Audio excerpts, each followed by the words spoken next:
புஷ்பராஜ் பா புஷ்பா 2 புஷ்பா புருஷனானதுனால உன்னை வந்து சும்மா விடுறேன் அப்படின்னு சொன்ன படம் நம்ம வந்து பார்த்துருக்கோம். அதை ரொம்ப ரசிச்சிருக்கோம். புஷ்பாவையும் நம்ம ரசிச்சிருக்கோம். நம்ம புஷ்பராஜை சொல்றாங்க, புஷ்பாவை சொல்ல.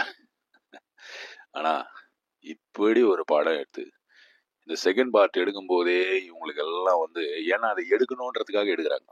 அங்கதான் வந்து ஃபால்ட். ஃபர்ஸ்ட் பார்ட் ஏன் உருவாகுதுன்னா அந்த ஒரு கதை ரொம்ப நாள் அந்த ஒரு ரைட்டருக்குள்ள அப்படி தூங்கி இருந்த அந்த கதையுடைய அந்த இது கருவை அப்படி உருவாய் அப்படி டெவலப் ஆகி அப்படியே வருது.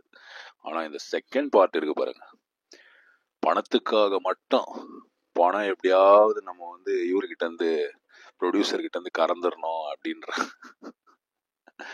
அந்த ஒரு இன்டென்ஷன்ல எடுத்துதான் இந்த லெவல்ல பண்ணி வைக்கிறானுங்க. இந்தியன் 2 பார்த்துருக்கோம்.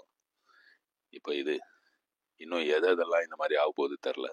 ஏன்னா இப்பதான் எல்லாத்துக்குமே செகண்ட் பார்ட் லீடு கொடுத்தானே நிறுத்துறாங்க. ஆனா இந்த படம் வந்து ஒரு சூப்பர் டூப்பர் ஹிட். ஏன்னா தெலுங்கு ஆடியன்ஸுக்கு வந்து இது பெரிய விஷயம்.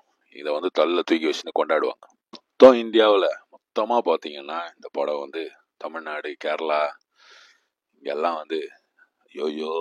ஆனா ஹிந்தி ஆடியன்ஸு, நம்ம தெலுங்கு ஆடியன்ஸ் இவங்க பார்த்தாலே போதும், முடிஞ்சு போச்சு. நம்ம இங்க ஒரு சைடில் உட்காந்து கத்தினா யூஸ். ஏன்னா ஜப்பான்ல வந்து 45 நாள் ஒரு கண்டெய்னருக்குள்ள இருந்து ஒரு ஆள் போனோம்னா அந்த கண்டெய்னருக்குள்ள வேற பொருளுங்கெல்லாம் இல்லாம அவருக்கு ஆக்சிஜனு இந்த விஷயங்க தண்ணி பாத்ரூம் இந்த எல்லாம் இருந்தா பரவாயில்ல, அதுவே கஷ்டம்தான். ஆனா 45 நாள் இது எதுவுமே காணும். இந்த மாதிரி விஷயம் இல்லாம ஒரு ஆள் சர்வைவ் ஆகுறாருன்னா ஜீரோ லாஜிக். ஜீரோ கீழே -144 இந்த டெம்பரேச்சர்லாம் வரும் பாருங்க, அந்த மாதிரி. ஏன் ஏன் இந்த வேலை? 1ல வந்து எதுக்கு லீடு கொடுத்து நிறுத்துனீங்களோ அதே இடத்துல இருந்து ஆரம்பிச்சு அப்படியே போக வேண்டியதானே. அதை விட்டுட்டு திரும்பி வந்து இப்படி ஒரு இது ஒரு எக்ஸ்பெக்டேஷன் கிரியேட் பண்ணி நீங்க இவ்வளவு தூரம் பண்ணி ஒரு படத்தை வந்து ரிலீஸ் பண்ணிட்டீங்க. படத்தை வந்து ரிலீஸ் பண்ணும்போது மக்கள் வந்து பாக்குறவன் என்ன ஆவான்னு ஏதாவது கொஞ்சமாவது யோசிச்சு பார்க்க வேணாமா? ஃபாத் ஃபாசிலை பத்தி சொல்லணும்னா அவர் நல்லா நடிக்கிற விஷயத்துல அவர் மேல தப்பே கிடையாது. ஆனா அவருடைய வேலை அதுதானே. ஆனா அந்த கதை இருக்கு பாருங்க, இந்த கதையும் இந்த ஸ்கிரீன் பிளேவும் ஸ்பெஷல் எஃபெக்ட்லாம் நல்லா இருக்கு. ஏன்னா வந்து நல்லா செலவு பண்ணி எடுத்திருக்காங்க, நல்லா பெரிய பட்ஜெட்டு. நம்ம ஆளுங்க மாதிரி சும்மா அப்படியெல்லாம் எடுக்கல, நல்லாவே இருக்கு. மொத்தத்துல வந்து படத்தை பார்க்கும்போது நம்மளுக்கு வந்து அந்த ஒரு சாட்டிஸ்ஃபேக்ஷன் வர மாட்டேங்குது. எனக்கு வரல. உங்களுக்கு வந்ததுன்னா சொல்லுங்க, நான் எடுத்துக்கிறேன். என்ன பண்றது, இப்படி ஒரு படத்தை எடுத்து வச்சு அதுவும் இவ்வளோ லாங் அது பாட்டுக்கு ஓடுது ஓடுது ஓடுது ஓடினேன் ஏதோ ஒரு சொல்லுவாரு, அந்த மாதிரி எல்லைக்கே ஓடிட்டாங்க. இவ்வளோ நேரமாட ஒரு படம் எடுத்து வைப்பீங்க. சரி செகண்ட் பார்ட் இதோட முடிக்கிறீங்களா? இதோட முடிச்சிங்கனாலும் நல்லா இருக்கும். அல்லு அர்ஜுன் புரிஞ்சுப்பாருன்னு நினைக்கிறேன்.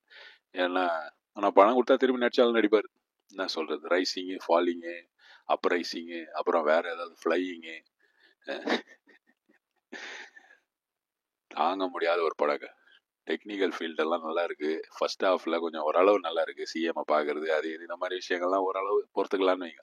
ஆனால் இந்த ஜப்பான் கதை, இந்த சண்டை போடுற இந்த ஃபைட்டுங்க, ஒரு சில ஃபைட்டெல்லாம் வந்து ஐயோ என்னடா இதுன்ற மாதிரி.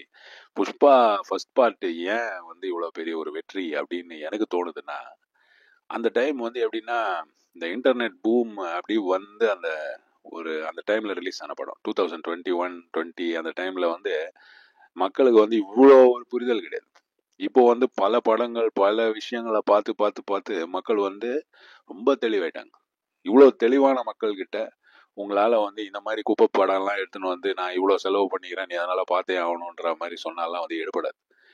எப்படியோ போங்க, அந்த ப்ரொடியூசருக்கு ஏதோ அந்த ஆள் போட்ட பணம் வந்ததுன்னா பரவாயில்ல, இல்லைன்னா வந்து வெரி டெரிபிள் ஸ்டோரி.